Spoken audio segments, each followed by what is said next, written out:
Trigger warning, trigger warning, trigger warning. To answer your question, yes. I'm gonna answer it plainly, then I'm gonna go into like all the details. Um, I would feel those things after breakups.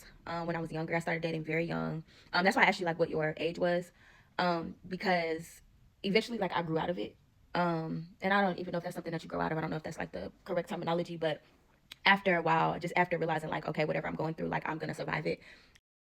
But when it comes to self-unaliving ideations, I do still have some residue of them, even though I'm older now and they're not severe and they don't take over me like how they used to the point of me actually attempting to do it.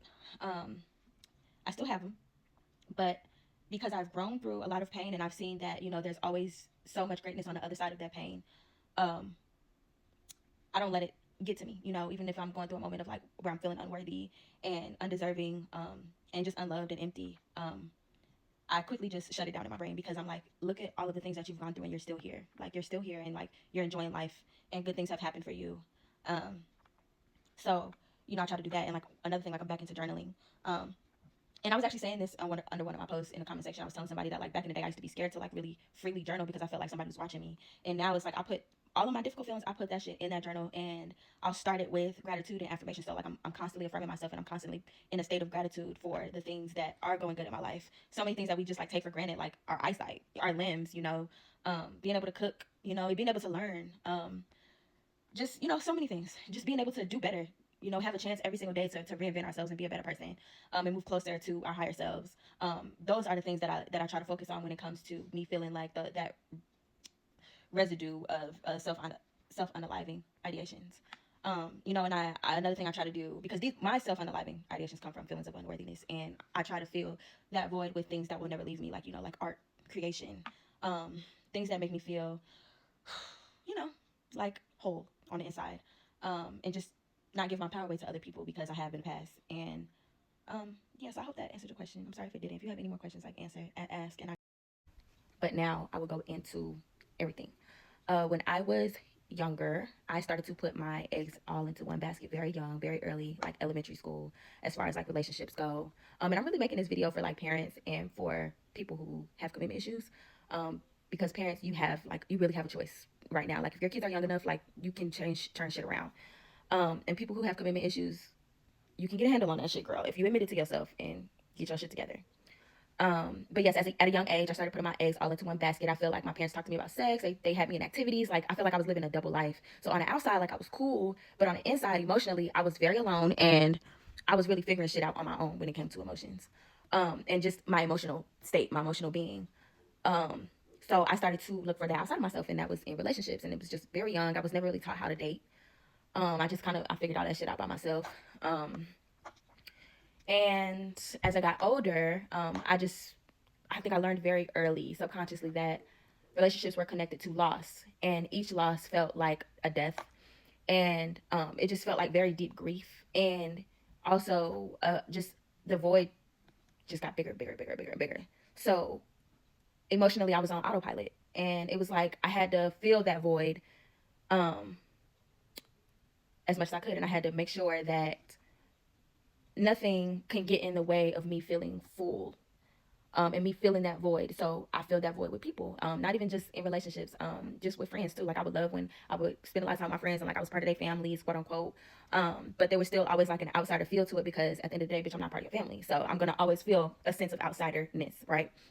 Um, but in relationships, it was like I always had like a fallback plan, and regardless if that was like in the relationship or like after the relationship. So yes, cheating, call it what it is, and that was like for a very long time. And I was always that way. And I was on autopilot, just fucking people over. Love bombing people, being love bombed, being cheated on, cheating back. Um, Friendships, just terrible in friendships. Until I got into my last relationship, I will say that this relationship changed me the fuck down. Okay, and I will say like before this relationship, like many times in past relationships, I would feel those self-unaliving ideations, um, and I just didn't feel like I was worthy of living. Like the void was literally that deep, and I felt that fucking empty that I felt like if nobody is going to love me, then why the fuck am I alive? Why am I here? Um, and but each time I got through them, um, And then my last relationship, let me touch on that. I feel like I had finally met somebody that was very clear about the fact that they wanted a relationship and like marriage eventually.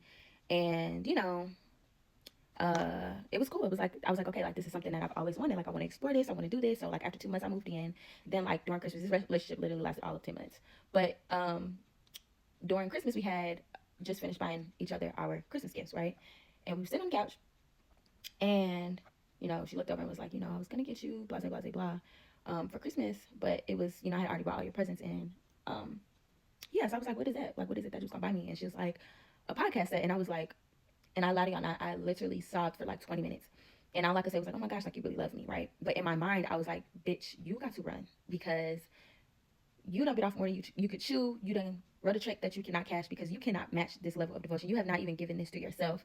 And it really just like put a mirror up to my face and was like, you don't want to be that person that's looking for love, and you have somebody in your life that's loving you more than you love yourself, Um, so it was just like after that, it was like 4 months after that, it was just a long, painful, drawn out internal battle of me wanting to leave, but it was like I done already bit off more than I could chew. Very deeply hurt that person. It's very much etched into my brain, and I think it will be forever, and like into my soul as well. But I don't think that that's a terrible thing. I think that um, it made me realize that first of all, I needed to be by my motherfucking self and really, really love on me before I got into a relationship. And I told myself like 1 year, but that shit wasn't even enough, and I'm glad that it lasted longer. Um, but I needed time to be by myself and really like pour into me. And like in that time, I started my podcast and like I did things like on my own. I wanted to do things by myself. But I do feel like if you're in a relationship, like you don't have to break up to like love on you. That's one thing I did learn from that relationship. But I felt like at that time for me, that was very much needed, and I'm grateful that I did because I got to do a lot of things on my own.